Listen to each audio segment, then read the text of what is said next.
Ambassador Krell-9 had seen thousands of warships in his century of diplomatic service. The sleek Valtorian cruisers with their elegant curves. The massive Draxian dreadnoughts that resembled floating cities. The crystalline Etherian vessels that shimmered like captured starlight. He thought he'd seen everything. Then humanity requested permission to dock at Confluence Station.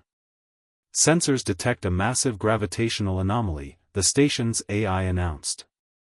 Unknown vessel approaching.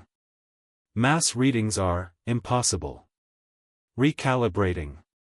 Through the observation dome, Krell-9 watched as reality itself seemed to tear open.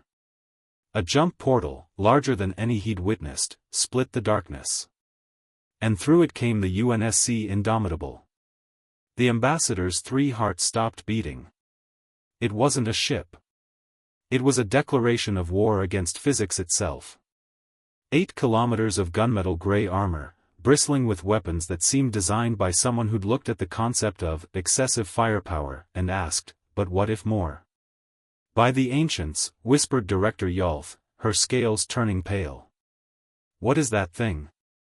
The Indomitable rotated slowly, revealing its full profile. Massive railgun batteries lined its spine like the ridge of some prehistoric beast. Missile pods clustered along its flanks. Krell-9 counted over 300 launch tubes. Point defense turrets covered every surface, creating overlapping fields of fire that would turn any attack into a suicide mission. But it was the main cannon that made Krell-9's blood run cold.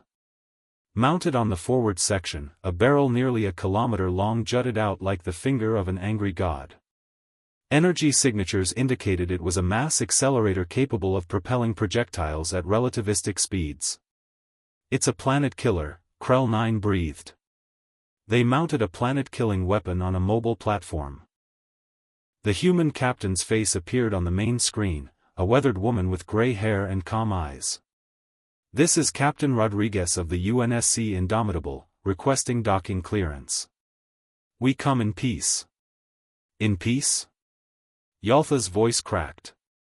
That vessel could sterilize a solar system. Rodriguez smiled gently.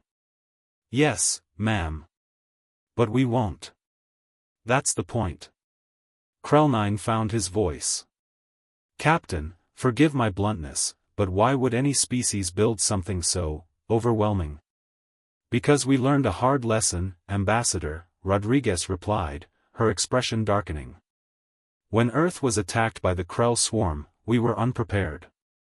3 billion people died before we could evacuate. We swore it would never happen again. She gestured around her bridge. The Indomitable isn't a warship, Ambassador. It's a promise. A promise that no one will ever catch humanity defenseless again. A promise that our allies, should we make any, will sleep soundly knowing we stand watch. You built this from fear? Krell-9 asked. We built this from love, Rodriguez corrected. Love for those we lost. Love for those we protect. Every weapon on this ship exists so we never have to use them. Peace through overwhelming capability. The battleship drifted closer, and Krell-9 noticed something he'd missed. Along the hull, painted in flowing script across that terrible armor, were names.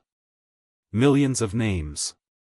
The dead from Earth, Rodriguez explained quietly. They're why we built her. They're why we sail her. And they're why, despite all this firepower, we still extend our hand in friendship first. Krell-9 stared at the floating monument to human determination. In that moment, he understood. Humanity hadn't built a weapon. They'd built a guardian. A steel angel wrapped in the memories of their lost, powered by grief transformed into purpose. Docking clearance granted, Captain, he said softly.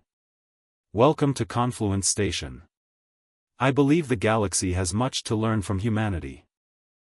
As the Indomitable docked, every species on the station watched in silent awe, realizing they'd just witnessed the arrival of a new power, one that carried its dead into battle and still chose peace.